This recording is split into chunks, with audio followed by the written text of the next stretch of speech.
Hello, evaluators.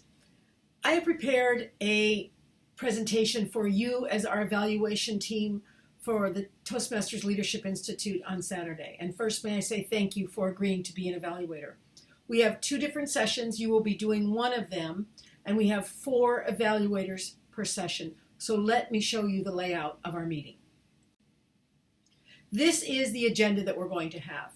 I will open the workshop in less than 5 minutes. Then our speaker will have 5 to 7 minutes to speak. You will each be given you'll be sent to a breakout room where you have 5 minutes to prepare your evaluations. I'll ask you all to come back in the room at the same time because I want you to hear from the other evaluators. But I will also ask that you stop making notes and listen intently to what they are saying so that you're not repeating anything they're saying for your extra comments beyond your own focus. And it doesn't seem fair that the first evaluator would have to be done, but the 4th evaluator could keep talking or thinking to themselves. So please stay present and use that 5 minutes wisely in the breakout room, not to chat with each other necessarily, but to prepare yourself. Then you'll come back to the main room for the entire rest of the workshop. Then I will give a 2 to 3 minute evaluation of the 4 of you. Tell you what I saw that you did well and what you could do better. I will not be evaluating our speaker.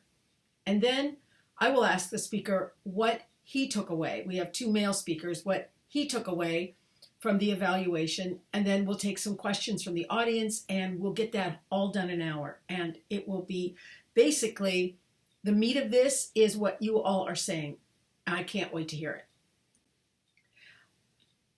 I want to think about takeaways you can have. First of all, great evaluation techniques are learned. No one is a natural evaluator. And what you're going to see in the upcoming slides are ways for you to evaluate. Your job is to strengthen the speaker, not your relationship to the speaker. And I would submit to you that when you give them a great evaluation, you will by default increase your relationship to the speaker. But we must always be there for speakers so that they get value from us. We're not just trying to make them feel good about their speech. 2 to 3 minutes is a long time if you're well prepared. It goes quickly if you're not. We've all seen it in table topics in 1 to 2. People can have a complete speech in 2 minutes, or they can be in a mess. Same thing can happen with evaluations. And when you're prepared, you'll be able to do it. From my point of view, my goal, take the best of this webinar and leave the rest. Everything may not apply to you, but if you get a nugget from this, I will be pleased. Here are some considerations.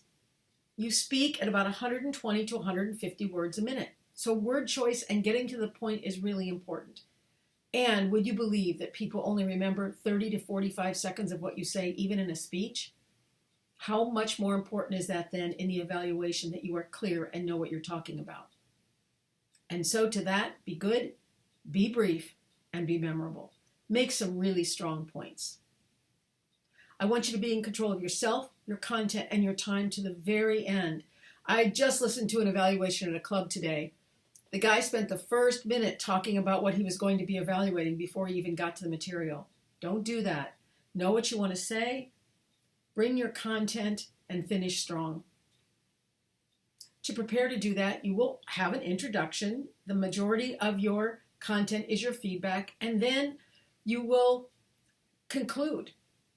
And to do that well, really let your enthusiasm show. Be excited about this opportunity. You're speaking in front of a great audience. You are giving a speech, my friend. Use it wisely. Always limit your answer in an evaluation to 1 or 2 things that could help the speaker. If you said there are 10 things I'd like you to think about, they won't think about those. Give them 1 or 2, and that will help them get value from you. And always make your conclusion positive and a call to action. When I evaluate a poor speaker, I don't say, wow, I hope that gets better. But I might say, I'm going to give you a couple of ideas. I'm really going to encourage you to try these and then challenge you to bring this speech back to us and deliver an even better version. If it's a great speaker, I will say, without doubt, this was an excellent speech. And I've given you 1 or 2 areas to focus on. I challenge you to incorporate that to make this even more impactful than it already is. I want you to stress your words through your power, your pause, your pitch, and your pace. Why should a speaker listen to you? Well, you have to give them a compelling reason, and that is going to be the meat of your evaluation. And I want you to limit those ideas to 1 or 2 ways they can improve, and then why those are important. And that why is so memorable. Your close, got to be the kapow, as one of my clients says, a call to action and positive. And when you do that, you will be remembered. And I want you to finish as strongly as you start. In a recent workshop, what I heard from people about my 4 evaluators is they all started really strong, but then they kind of watered down at the end. I want you to finish stronger. Let's talk about the power of your words. You could say, you really nailed that speech.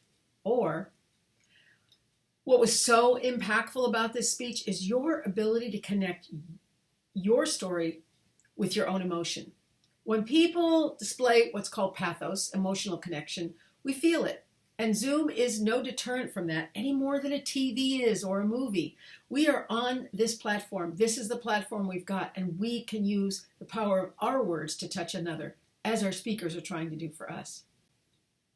Let's talk about pause. If I said to you, here's something to consider, don't stand so close to the camera, versus, here's something to consider, don't stand so close to the camera. That pause allows you to intake the importance of the words I'm going to say next. Here's something to consider. Let them consider before you give your point. Then I want to talk about the pace of your words. The secret of change is to focus all of your energy not on fighting the old, but on building the new. What? Remember that 120 to 150 words a minute? That was much closer to probably 160. The secret of change is to focus all of your energy not on fighting the old, but on building the new. Not only did I use a better pace, I used better pitch. There's lower pitches, quieter pitches, louder pitches, and higher pitches. Now, a higher pitch for me is something that is beyond my usual tone. I have lower tones in my voice, so this is a higher pitch.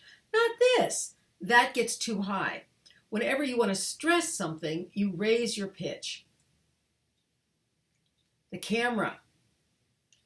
The camera is your focus. This. Not down here, not looking around. If you want to see your speaker, move them and place them in the gallery or put them in the speaker view or pin them. But you can't be looking around the screen. If you are, I don't see it. If you're looking right at me at the camera, I know that we're connecting. Here are the 4 evaluation areas for this workshop.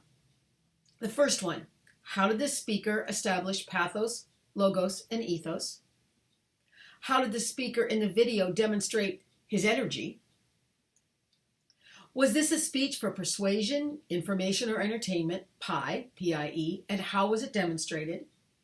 And how did the speaker use analogy, metaphor, or simile?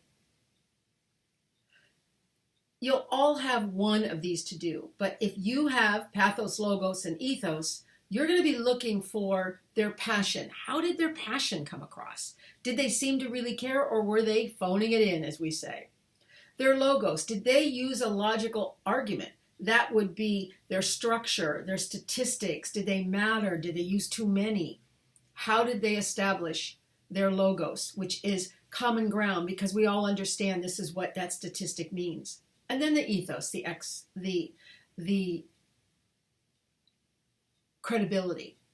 We establish credibility and trust by using good quotes, by saying things or talking about our personal experience. How did they establish that, if those are your 3, or what was missing?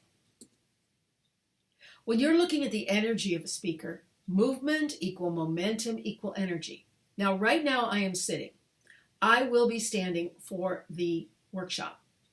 I'm not moving a lot, but my hands move. You can see that. If their hands are too low and I'm making movements and all you see is a thumb once in a while, that won't work. But are they speaking well? Are they talking about going from old to new? Now, I'm doing that in reverse because if I were turned around, I'll just do this. Hope the back of my head looks as good as the front. We'll see. old to new, but when I'm looking at a camera, I need to do it opposite, stage left, stage right kind of idea, because you want to have the person connect with you. Energy comes through either in movement or in hand motions or voice. So look for energy. How well did the energy come through for the speaker? If your job is to think about pie, persuasive, informative, or entertaining, it should be one of the three. And you should be able to pretty quickly decide what it is. And then once you decide, and decide pretty quickly, show me how it's persuasive, informative, or entertaining. And you'll do that by looking, all of you will do this, by looking at the parts of a speech. Now, the introduction of a speech should be about 10% of it. The body, the main part of this speech, should be 75 to 85%, and the conclusion, wrap it up, 5%. You can see in that, that's 100%. And if that's the case, where are they spending their time? Too much time in the introduction and not getting to the body doesn't work. Too long in the conclusion, they close a couple of times. So see, when you're looking at the pie or you're looking at your other areas, how well did they structure their speech overall? Then, if you are looking at the difference between an analogy, a metaphor, and a simile, know the difference. A simile is saying something is like something else. Forrest Gump, life is like a box of chocolates. You open a box of chocolates and you can have all kinds. Some are cherries, some are this, some are that. I think life is like a bowl of cherries too. I don't know. But for me, that is a simile. And when we realize that somebody's speaking in similes, were they helpful? Were they effective? Now, a metaphor is poetically saying something is like something else. Is something else. All the world's a stage, and all the men and women merely players. The world is not a stage, but when you see it as a stage and you see all human beings as players, you understand how the world works. That is a great metaphor. An analogy is saying something is like something else to make some sort of explanatory point. What you're doing is as useful as rearranging deck chairs on the Titanic. Not so useful. Hopefully you don't find this little webinar for you like that. When somebody says, the horse is dead, dismount. I've never seen anybody dismount off a dead horse, but obviously you're following something too long. Those are great analogies. And when you think of whether it's an analogy, a metaphor, or a simile, point it out and why it worked or why it didn't. If they could have used one or two, you're going to have to think fast. What could they have said there that would have brought that point home? Final thought. Practice makes permanent. We are practicing giving better evaluations because, as you heard me say, I would submit to you we lose so many great speakers in Toastmasters because they don't get value from our evaluations. Let's change that, fellow speakers, fellow Toastmasters, fellow evaluators, and this is a great opportunity to do that. So what will happen is, together in the workshop, we'll watch the 5 to 7 minute video. We'll hear from the 4 of you who will give your 2 to 3 minute evaluation. I'll give feedback to you. And then we'll be able to listen to our audience, answer questions, and that'll be open to all of us. And it will be a great hour. If you'd like to connect with me, here's how you find me. Do not hesitate, especially before the event on Saturday. I so appreciate what you're doing to help your fellow speakers. Thank you so much for this. In Rwanda, we say, Kora ibiza buri munsi. Do good every day. Thank you all for doing good every day.